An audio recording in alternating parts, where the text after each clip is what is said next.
This was the day that white supremacists and militias were to rally to defend Stone Mountain, and counter-protesters would be there to meet them. Law enforcement ordered the park closed last night, so any protesting and counter-protesting would be in the town and not at the park. Hello again, everybody. I'm Barry Welsh. This is the American Doofus Show. Don't be a doofus. Here's what happened in the town of Stone Mountain today.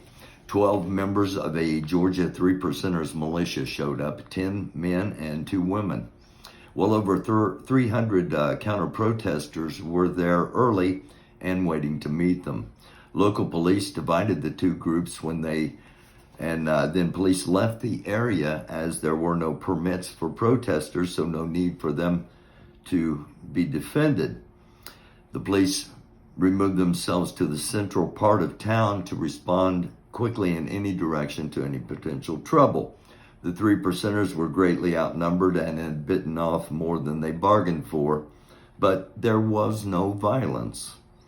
There were lots of shouting at each other, and then the 12 militia moved up a street, and protesters took to the streets marching and chanting.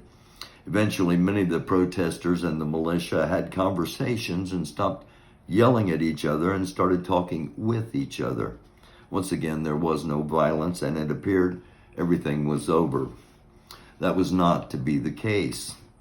At the other end of town, a group of white people with no apparent affiliation to any organized groups, but almost all of whom were heavily armed, had gathered in front of the Stone Mountain United Methodist Church. Some had signs saying "Heritage, not hate." There were also Nazi flags briefly flown, but those were forced away by other white people around them. There were Army of Virginia battle flags flown, that flag often mistaken for the Confederate flag, and after their arrival and awareness of the gathering, at least 2 of those flags were snatched by counter-protesters and burned. As the temperature and the humidity climbed, so did the fervor of the counter-protesters and the subjects of their protests.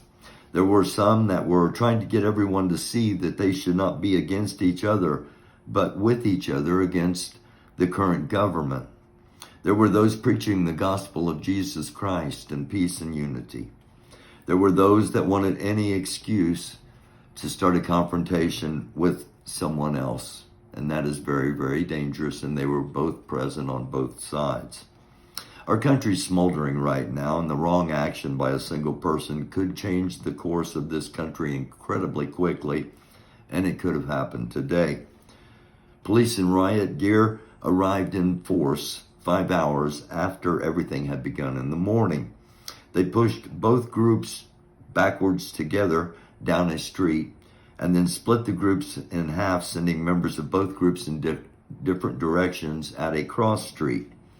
This footage could have been different in a split second by one of many people, and one of the many confrontations on this day.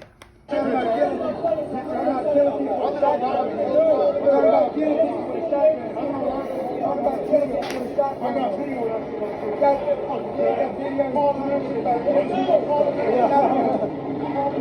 got it, thank you.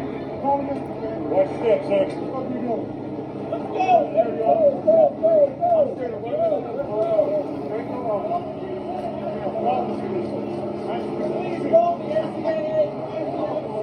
You walk it, motherfucker.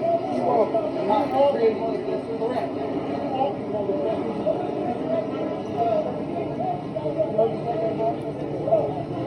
The person dressed in all black had identified themselves as an ANTIFA.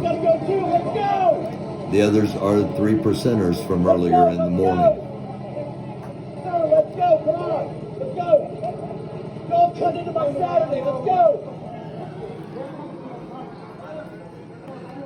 As the officers said, they're all cutting into his Saturday. Those officers didn't want to be there. The counter-protesters probably didn't want to be there, but the 3 Percenters insisted they were going to be there. 12 of them showed up, and all of this only because they would not recognize they had been denied a permit. They're supposed to be defending the Constitution. Well, you would think that they wouldn't do something against the government.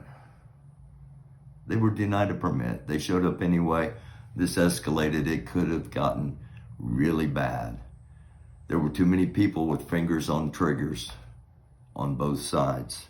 One gunshot could change history. It didn't happen today, at least not in Stone Mountain. I'm praying it never does happen. It could have happened in Kalamazoo, Michigan, where a group of Proud Boys and anti-Black Lives Matter protesters and a group of Black Lives Matter protesters marched directly into each other. There were fights, but no one was shot. Let's hope no one ever is. Until next episode, I'm Barry Welsh. This is the American Doofus Show. Please subscribe. Please copy and paste this post in all of your social media platforms. Take care of yourselves. Take care of each other. Don't be a doofus.